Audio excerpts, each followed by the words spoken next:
or taking what's been working and what hasn't and just build off of that. They totally revamp it, and they go with an experimental one. And one mathematician, the only one on the panel, stated that no child in America would be able to stand up to those standards unless they're taught at an early age. So I mean, have you kind of noticed, Mike? I know you got two young ones. Yeah. I don't know what grades they're in, but I know they're older. I know they're older than my kids. So, but Yeah. I mean, have you noticed their math homework coming home, and all of a sudden you look at it and like, wait a minute, when they start putting letters with this stuff? Or My daughter's. Go ahead. I'm sorry. Go ahead. Well, no, My daughter's in 4th grade, but I've noticed my son's in private school. He doesn't. We don't have him in the public school system anymore because it was too. It was a pain in the ass the way they had their black and white system, so to speak, like you're talking about, and he didn't really adapt well to it. So I have him in private school, and he's been excelling ever since. And he learns on a different level, and I think in some ways private school has actually increased his strategy, how to deal with problems and figure them out, which they didn't really do in public school. Everything's so black and white there, cookie cutter programs. My daughter, she's in 4th grade, and she'll bring home homework, and I'm thinking to myself, how the hell do you do this? You're right. I mean, it's been years since I've dealt with any of that stuff, but I'm thinking they've been bringing homework home since they were like 2nd grade. I'm thinking 2nd grade, all this homework, and they had a lot of homework, and the math is just progressively getting harder and harder. And I can remember as a kid not having the same problems that the kids nowadays are having.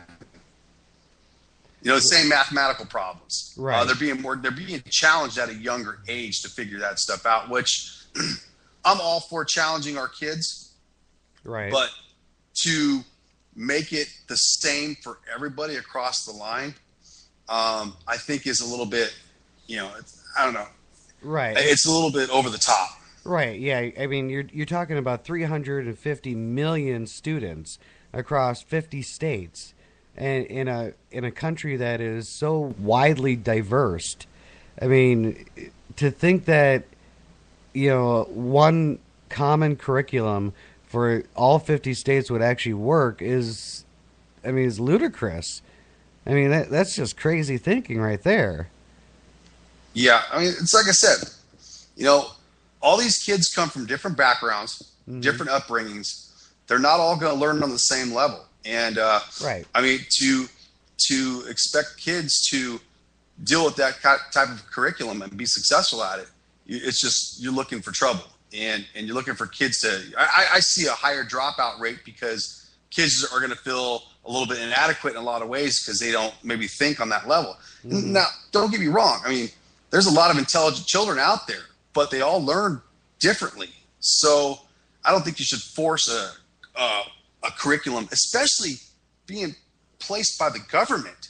Exactly. Haven't we learned nothing from anything that's been going on these days with what they're doing? Keep the government out of it. Make it more of a private thing than a government thing.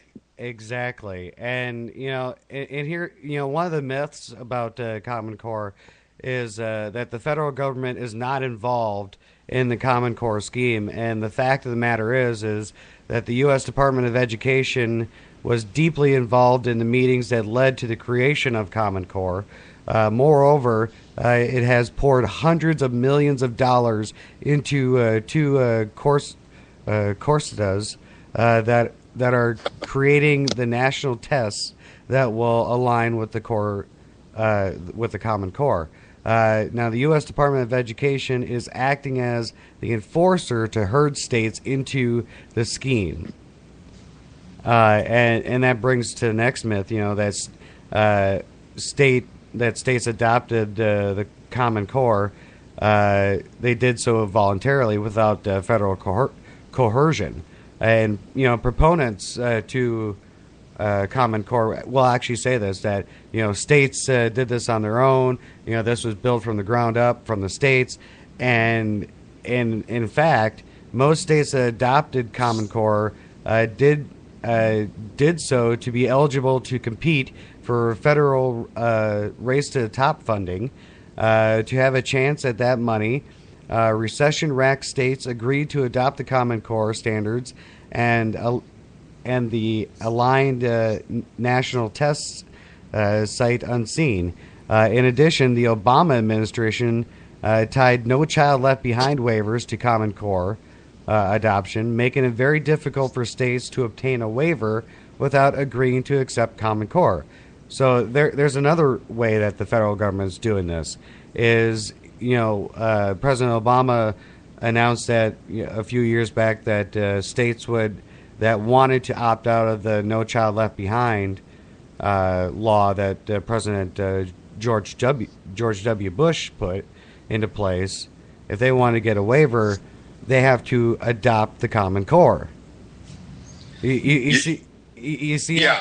how this is literally tying the hands of the schools. I mean, they're desperate for money, and most of these are just snap decisions. They're not they're not communicating with their state legislature or know the ramifications of it or whatever. This is just state officials saying, "Oh yes, oh yeah, we'll do it. Oh, there's money involved. Yes, by all means." It's the carrot dangling theory. Exactly. It really is. And the government is being the puppeteer, and everybody else is the puppet. And the problem I have with that is it's funny. I was reading here in the chat, and Kristen put down something here that made a lot of sense to me, anyways, because that's how I feel. Okay. Is that half the crap they teach you in school, you don't use in our lives, in real life. And where I agree with that, I also agree that in a lot of ways, I welcome the challenge of extra, of classes being, demanding, so to speak, like especially with the math skills. Because if you're good at math, you can pretty much figure a lot of things out.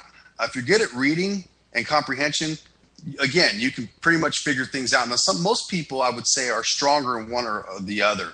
And to me, school is teaching you absolutely nothing to prepare yourself out in the real world. Great. I know how to do math. I know how to do college math, and I'm in ninth grade. That's awesome. I know how to read at a college level. I'm in ninth grade. Hey, that's terrific. I'm not bashing anybody that's really good in school. But what are you going to do with that? I mean, they're teaching you nothing in school to prepare you for adulthood. And I mean, obviously as parents, it's our job to try to prepare them for that. But teach them something about money. Teach them how to manage their money, how to invest their money, or teach them different strategies of how to get by in the world. How to make change. Right. Well, right. And according to Common Core, it's a rigorous curriculum that will teach the students of tomorrow to be in a. I'm paraphrasing this, by the way. To be in a global society, or to compete in the global marketplace, and basically, a lot of the education guidelines that the Common Core follows is actually mirrored off of the UN, the United Nations education guidelines for international schooling. And most educators actually find that students that will use the Common Core actually will be 2 years behind what other students around the world are if they use Common Core. Basically, and Rick brought this up in the chat, asking me about the data mining. The data mining policy of Common Core, and we'll get to that too a little later here. But I mean, when I tell you about this, it's just going to make you flip. So I think what we're going to do here, guys, is we're going to take a quick little break. When we come back, we're going to talk about more about Common Core, see what's been going on around the country with education, and if we're noticing anything. And let's see if how we can stop this and everything. So, with that being said, we'll be right back right after this. So stay tuned. You're listening to The Resistance here on Spreaker.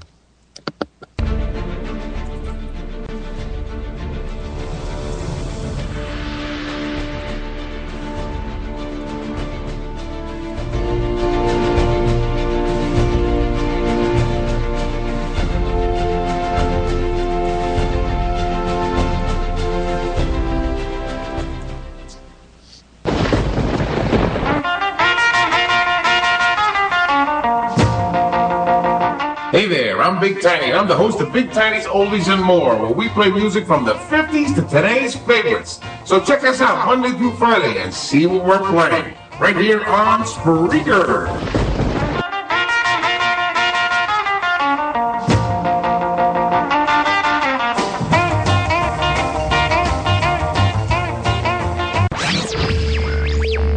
Previously on Tanked Radio. Well, you know what you won't forget from tonight? There's a food beating. So in Sweden, this wonderful woman, this salt of the earth woman, threatened to kill a man during a heated argument and threw a frying pan full of sausage and grease, which qualifies as a food beating. It must have been. He doesn't have any burns or anything from the sausage? No, said he was fine. It was like little mini dick burns all over his face. Tanked Radio, every Wednesday at 10 p.m. Eastern, only on Spreaker.com.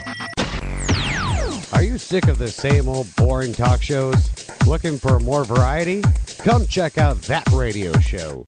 What radio show? It's That Radio Show.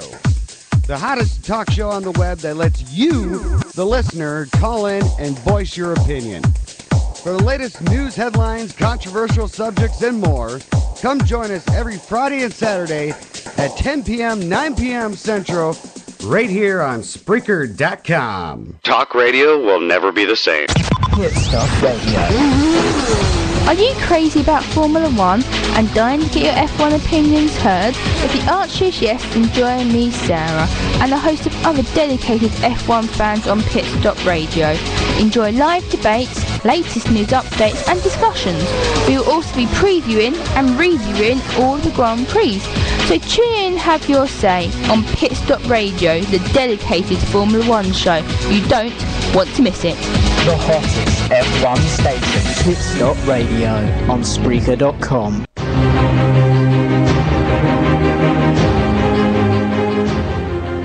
All right, welcome back, everyone, to The Resistance here on Spreaker. Nick Larson here, along with JJ. Hey. Hey. And on the line, we got our good buddy Mike Ryan. He's on the What's line. up? Now, tonight, we're talking about Common Core. It's basically, in a nutshell, it's a national curriculum for our schools to follow. And, we just covered the tip of the iceberg. I mean, we haven't really gotten to the nitty-gritty of all this on, the stuff that's been changed, stuff that's being rewritten. Some things are just completely, off the wall. Others, kind of subtle. So, anyways, now we were talking about, how Common Core, the curriculum, how states adopted them without any state oversight or legislation or anything like that. But what I want to get into now here is probably the most scary part of Common Core, and that is the student privacy. Now, Jay, were you able to read up a little bit on the student privacy? Yeah, I did see that. Okay. Can you tell us a little bit about it, or? Well, it's about as soon as they start into preschool, they start a database on that child and that person's individual progress throughout preschool all the way up to the 12th grade. And it goes into a federal database for, I'm not sure what they're using this data for. Do you know? Yeah.